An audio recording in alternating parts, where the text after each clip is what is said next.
So what's up guys? So welcome back po sa aking YouTube channel. Kung bago ka pa lang sa aking YouTube channel, ang channel na ito ay nagtuturo ng online tutorials, review investment platforms, at kung gusto mong kumita gamit ang earning site, kung interesado ka sa ganitong content, huwag mong kalimutan magpindot ng subscribe button at hit the notification bell para ma-notify ka sa susunod nating videos.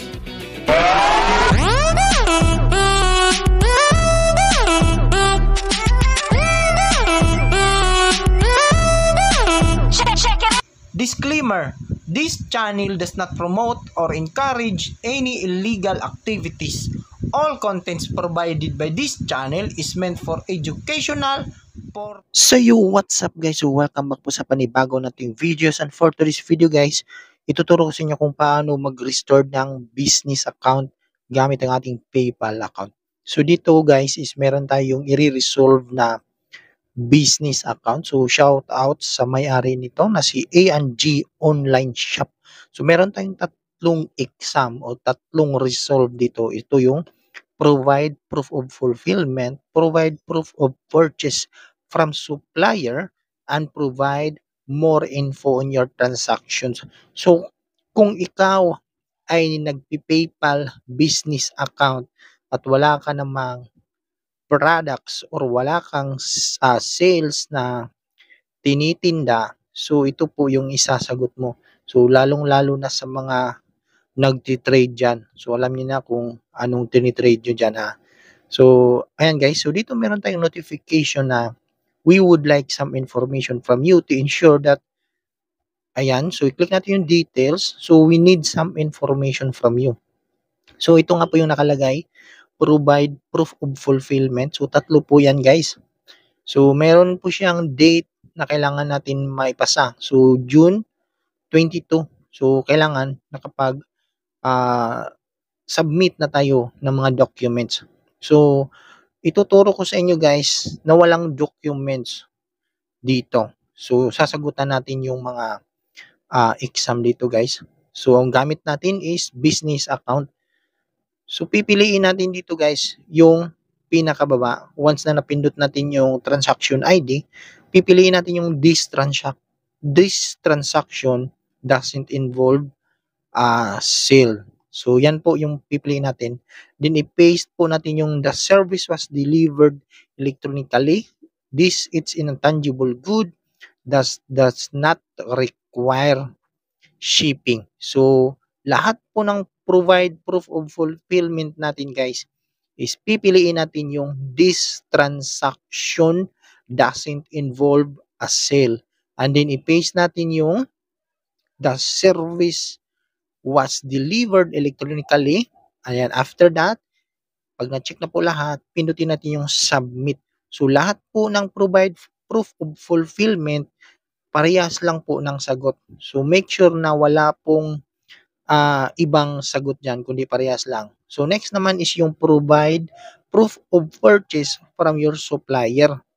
So dito may nakalagay na we'd like to know about your receipt and understand. So wala naman tayong receipt, bill, invoice. So wala tayo niyan. So pipiliin natin naman is I'll share more details about the transaction. So yung pangatlo ulit yung pipiliin natin guys. So pindutin natin yung I'll share sa pinakababa.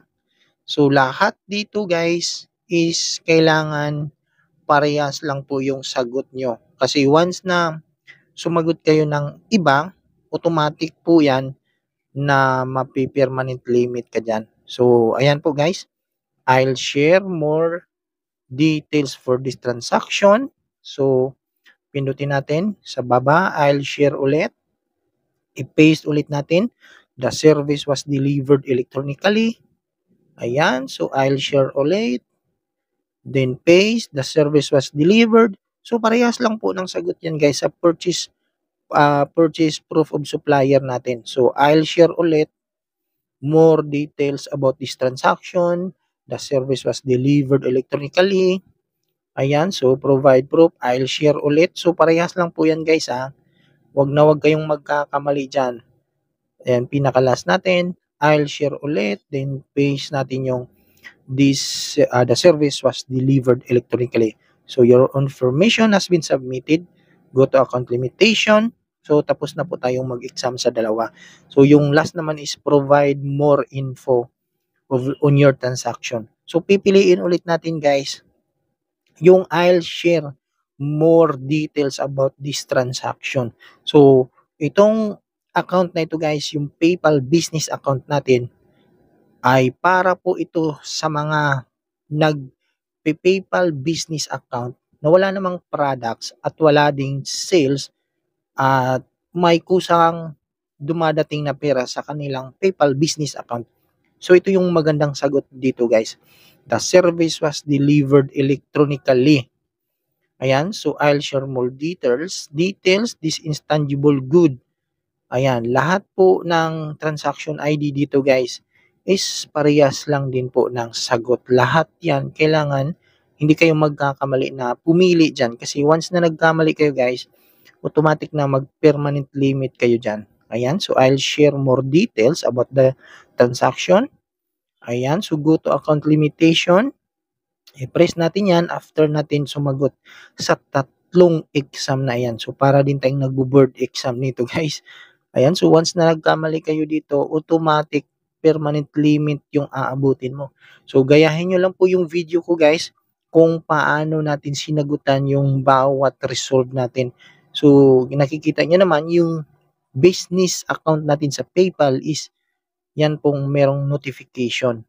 Ayan, so click natin yan yung resolve. Ayan, so meron pa siya. So minsan seconds lang po guys, marirestored na po yung account nyo. So kadalasan talaga is 24 hours po yung pag-re-restore ng ating account. So mapa-personal or business account. So ang sagot natin dito guys is tamang-tama to sa mga nag-trade dyan gamit ang PayPal business account. So magandang sagot po ito guys para sa inyo. So maghihintay lang po tayo ng ilang minuto or oras para ma-restore yung account natin at magre-refresh lang po tayo dito guys sa ating page sa paypal.com MEP dashboard. Ayan, so makikita nyo dito sa ating notification sa baba.